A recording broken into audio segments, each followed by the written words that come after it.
तो आइए शुरुआत करते हैं। लूनर इक्लिप्स क्या है? लूनर इक्लिप्स क्या है? यानी चंद्र ग्रहण।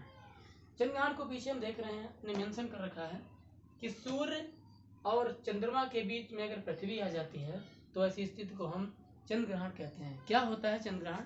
जब सूर्य और चंद्रमा के बीच में पृथ्वी आ जाती है तो ऐसी स्थिति को कहते हैं चंद्र ग्रहण।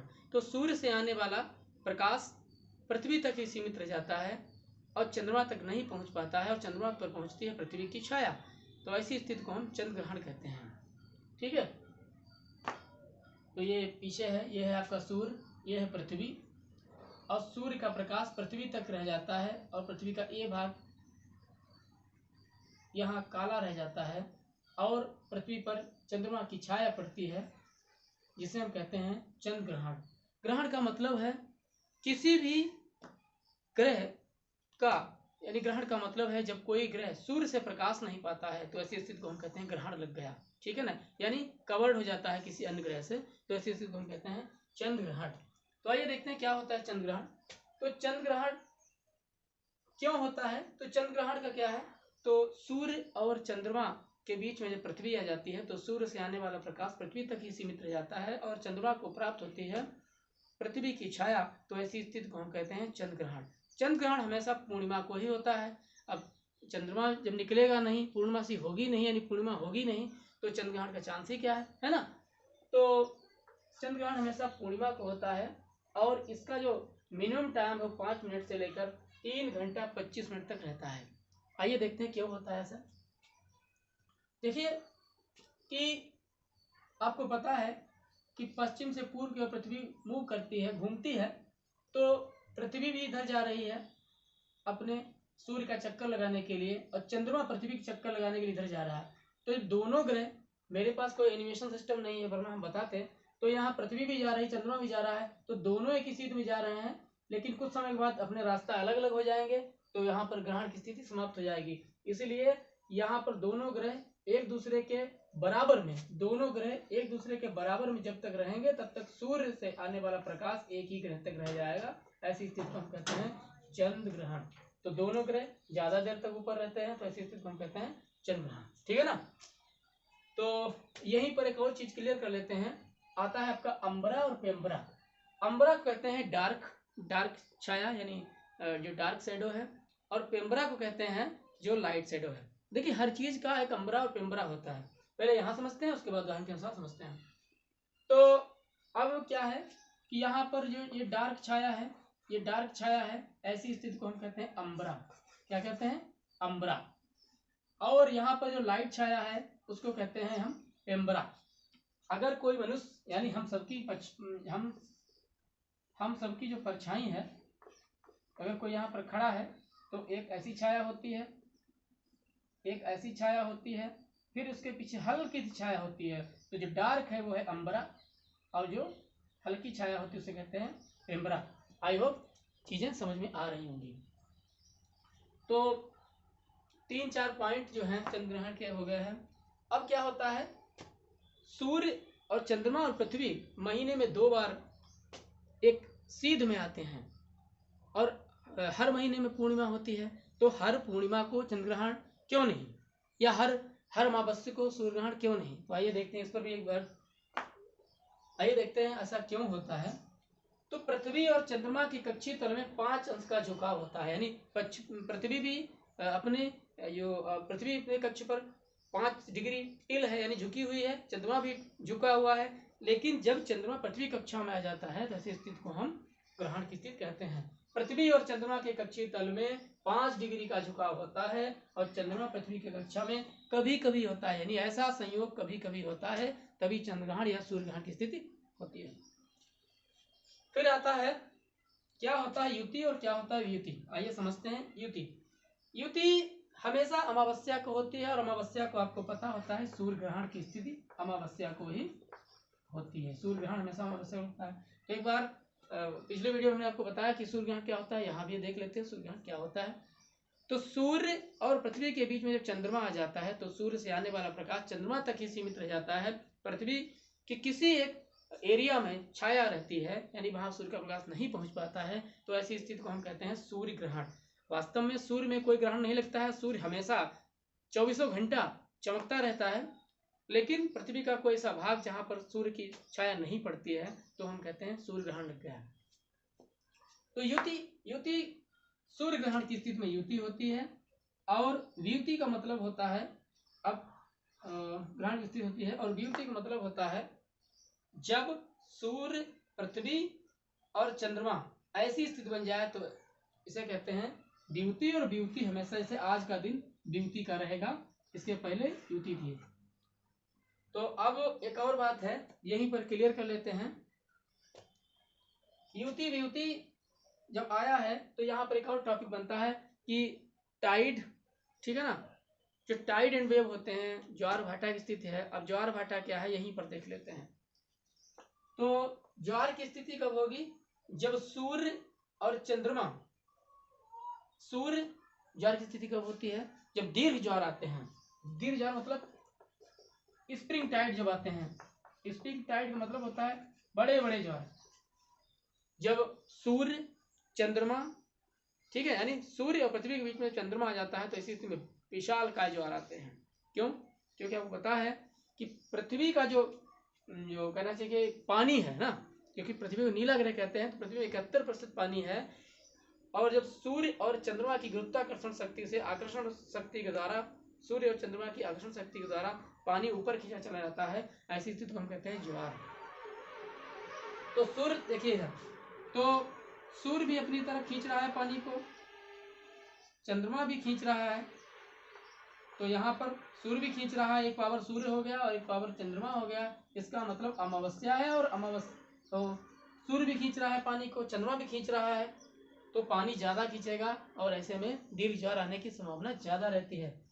ठीक है, ऐसी स्थिति अमावस्या को होती है। फिर वियुति की बात की जाए, वियुति की बात की जाएगी तो सूर्य और चंद्रमा के बीच में जब पृथ्वी आ जाती है, जैसा कि आज हो रहा है, तो ऐसे में वियुति होती है और ऐसे में चंद्रग्रहण भी होता है। तो आज के दिन लघु ज्वार आने के चांस रहते हैं, समुद्र में लघु ज्वार आने के चांस रहते हैं। दोनों शब्दों को समझते हैं, ज्वार क्या है, भाटा क्या है। लहरें समुद्र में 24 घंटे में विशालकाय लहरें या छोटी या बड़ी लहरें ऊपर चली आती हैं और तटीय क्षेत्रों तक आती रहती हैं। ऐसी स्थिति को हम कहते हैं ज्वार। ज्वार ऊपर को लहरें आ जाती हैं, ठीक है, और फिर पीछे चली जाती हैं, तो ऊपर समुद्र तल के ऊपर ये लहरें जो आती हैं, ठीक है, उसको कहते हैं ज्वार। और जब वही पानी पीछे चला जाता है तो उसको कहते हैं भाटा। ठीक है, टाइड एंड वेव की बात की जाए। उसके बाद हम देखते हैं उपसौर क्या है, अपसौर क्या है। आज के वीडियो में चंद्रग्रहण, सूर्यग्रहण से रिलेटेड लगभग चीजें कवर हो जाएंगी। सूर्य, अपसौर और उपसौर क्या है, ठीक है। अपसौर, उपसौर, पृथ्वी समेत अन्य कोई ग्रह, पृथ्वी ही नहीं अन्य कोई ग्रह, लेकिन यहाँ पर हम पृथ्वी की ही बात करेंगे। तो जब पृथ्वी सूर्य के निकट आ जाती है तो ऐसी स्थिति को कहते हैं हम उपसौर, ठीक है। और जब सूर्य से दूर चली जाती है, ज्यादा दूर चली जाती है, उसको कहते हैं अपसौर। उप माने पास में, अप माने दूर, ऐसे समझ लो। उप का मतलब होता है पास में, तो हम याद करने के लिए कहेंगे उप माने पास में। तो पृथ्वी जब पास में आ गई तो ऐसी स्थिति को अपसौर कहते हैं। और ये 3 जनवरी को होता है उपसौर। उपसौर 3 जनवरी को होता है, जब पृथ्वी सूर्य के एकदम पास, एकदम क्या चिपक नहीं जाती है, थोड़ा, है ना, थोड़ा पास में आ जाती है, होता है। और अपसौर की स्थिति जब पृथ्वी दूर चली जाती है, यानी 4 जुलाई को अपसौर की स्थिति होती है। अंबरा और पेम्बरा का उदाहरण इस प्रकार मिल सकते हैं।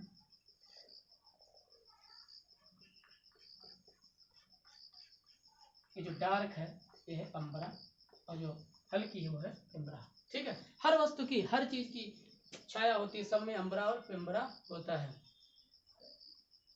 तो उपभू और अपभू जैसी स्थिति क्या है, ठीक है। जब चंद्रमा पृथ्वी के पास आ जाता है तो उसको कहते हैं उपभू। इसको इंग्लिश में कहते हैं पेरेजी। और जो चंद्रमा पृथ्वी के दूर चला जाता है उसको कहते हैं अपोजी, यानी अपभू। फिर यहाँ पर हम देखते हैं, हमारे टॉपिक में बचा है कि सिजगी और लीनियर क्या है। यानी जब सूर्य, चंद्रमा और पृथ्वी तीनों आपस में ऐसी स्थिति में होते हैं जो देखने से लगता है कि लाइन से हैं, ऐसी स्थिति को कहते हैं हम सिजगी। क्या कहते हैं ऐसी स्थिति को? ऐसी स्थिति को हम कहते हैं सिजगी।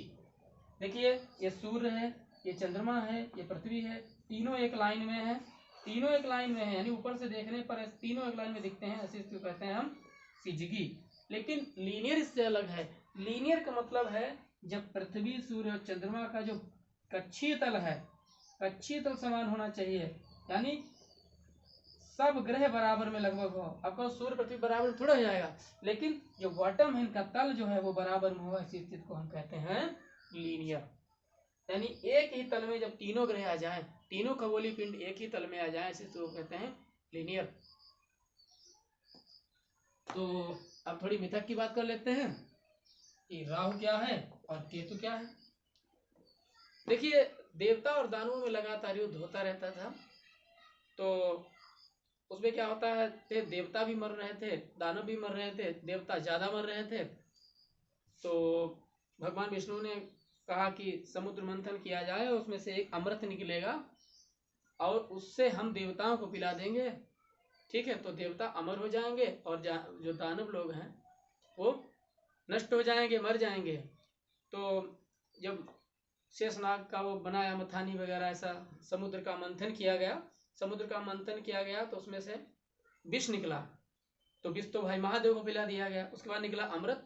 अमृत, अब अमृत के लिए बहुत ज्यादा वो होने लगा, तो भगवान विष्णु ने मोहिनी का रूप धारण किया, और तो उसके बाद क्या हुआ कि एक तरफ साइड में देवता बैठा ले गए, एक तरफ देवता और एक तरफ दानव। तो एक राहुकेतु नाम का जो दानव था वो देवताओं की टोली में आ गया, उसने देवता की लाइन में बैठ गया और उसने भी मोहिनी रूप धारण किया। भगवान विष्णु कहते हैं मिथक। मिथक क्या है? पौराणिक कथाएं हैं, कुछ मिस्ट्रीज हैं, रहस्य हैं, उनके बारे में कुछ क्लियर नहीं कहा जा सकता है। जो किताबें कहती हैं मैं वही बता रहा हूँ, पुराण के अनुसार राहु और केतु क्या है। राहु केतु वाकई, अगर रियलिटी की बात की जाए, ज्योग्राफी में ऐसा कुछ नहीं है, लेकिन जो ज्योतिष है ऐसा कुछ, एस्ट्रोनॉमी में सब बताते हैं, एस्ट्रोलॉजी में राहु के जैसी चीज़ें बताते हैं। तो मिथक की बात कर रहे हैं, तो अब बात मिथक की जाए कि राहु केतु क्या है। तो राहु और केतु नाम का एक दानव था। तो देवताओं में आपस में लड़ाई हुआ करती थी, इससे कई देवता भी मरते थे। धीरे धीरे देवता समाप्त होने लगे और दानव थोड़े जबरदस्त थे, तो दानव बढ़ते गए। ऐसे तो पृथ्वी का संतुलन ही बिगड़ जाता। तो भगवान विष्णु ने क्या किया, एक विचार किया कि अमृत पिलाया जाएगा। फिर समुद्र का मंथन हुआ और उसमें से विष निकला, वो भगवान शंकर ने पी लिया। भगवान शंकर ने उसे पी लिया। उसके बाद जो अमृत मिला वो देवताओं को पिलाने की बात कही गई। तो दोनों तरफ, एक तरफ देवता बैठा ले गए, एक तरफ दानव बैठा ले गए, और देवताओं को पिलाया गया अमृत, और इधर पिलाई गई मदिरा, यानी शराब। उसमें से कोई होशियार दानव होगा, वो देवताओं की पंगत में बैठ गया, इसका नाम था राहुकेतु, और उसने भी अमृत पी लिया, यानी वो भी अमर हो गया। जब वो अमर हो गया तो भगवान विष्णु को पता चला कि ये तो बहुत अनर्थ हो गया। उन्होंने अपने चक्र से उस राहुकेतु नाम के राक्षस के 2 टुकड़े कर दिए। तो ऊपर का जो सिर है उसको कहते हैं राहु, और नीचे का जो धड़ बचा उसको कहते हैं केतु। तो जब चंद्रग्रहण होता है तो राहु केतु भी इनके आसपास ही लगे रहते हैं। तो आज का वीडियो कैसा लगा कमेंट में बस बताएं। नमस्कार, मिलते हैं एक शानदार वीडियो के साथ। जय हिंद, जय भारत।